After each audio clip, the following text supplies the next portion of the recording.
Hello everyone, this is a video about the Hable One, which is a Bluetooth Braille keyboard for Android and iOS. In today's video, we're going to be going through things you should know before you buy it. And I say that because it's a considerable chunk of money to fork out, nearly €300, nearly £300 here in the UK as well. So what should you know? Well, it comes in a nice sturdy box which has a magnetic clasp, nice and strong. In the box you will obviously find the Braille keyboard device itself. You will also find your warranty document folded up, and you will also find your USB to USB-C cable, and you will also find a strap for your wrist that you can also attach to the device should you wish to do so as well. I want to put them back in the box. The only thing we need for this video is the Braille device itself. So, in terms of the device, it is a rectangular device. On the top of the device, you have a simple on-off switch. On the front of the device, you've got 8 keys. You have your Braille 6 keys. You also have .7 and .8. And on the bottom of the device, you have a port to charge through USB-C. On the back of the device, you have 4 rubber legs. So if you use this in desktop mode, it can be flat without slipping around while typing. And of course, you also have the battery compartment at the back as well, but you shouldn't need to get into that.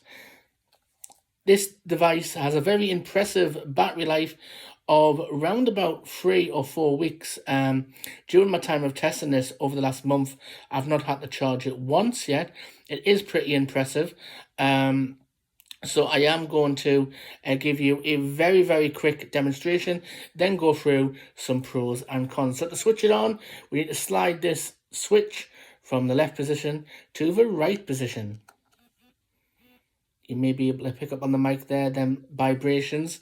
That's telling me the device is paired, it's turned on, and it now has 1 bar of battery left.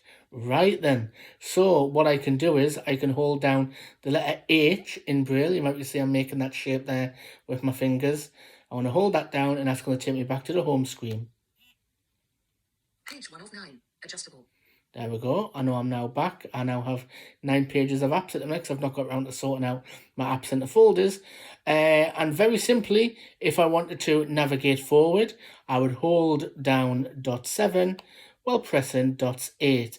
This would scroll forward, the equivalent of flicking forward or flicking right with 1 finger on the screen. Doc, Gmail, 12 new items. Messages, 3 unread messages. Phone, double tap to open. If I wanted to go backwards, I would hold .8 while pressing .7. This is the equivalent of flicking left with 1 finger on the screen. Messages, 3 unread messages. Gmail, 12 new items. Page 1 of 9, adjustable. See tickets wallet. Ticket master. The O2. Country line. Social networking folder. 12 apps, 180 new items. If I wanted to go into a folder or an app, I would press .7 and .8 at the same time. Opening social networking folder. Skype. And then I could use the same commands to scroll backwards and forwards. There's some pretty nifty commands in here. So for example, you can hold down the letter P to play and pause. You can hold down .3 to do the equivalent of the magic tap. This will also play and pause music, but this will also answer and hang up calls as well. Very useful if your phone's in your pocket and you have Bluetooth headphones connected. You can also turn off the screen curtain, turn it back on, turn off your speech, turn back on your speech, and a lot more besides as well. So now let's look at some pros and cons. I would definitely say the pros are lightweight. As you can tell, it's a very lightweight portable device.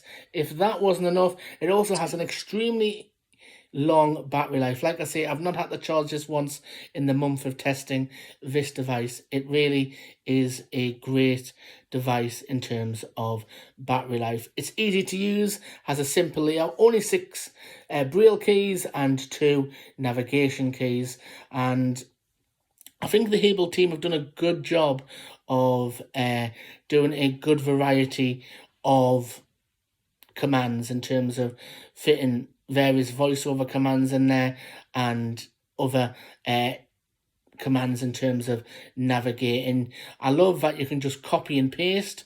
You can cut, copy and paste very quickly on this device. No going to the edit function on the rotor. You can hold down some very quick commands and copy and paste is lightning fast on this device. I would say that is definitely a pro. Typing, you can get up to a great speed on this device.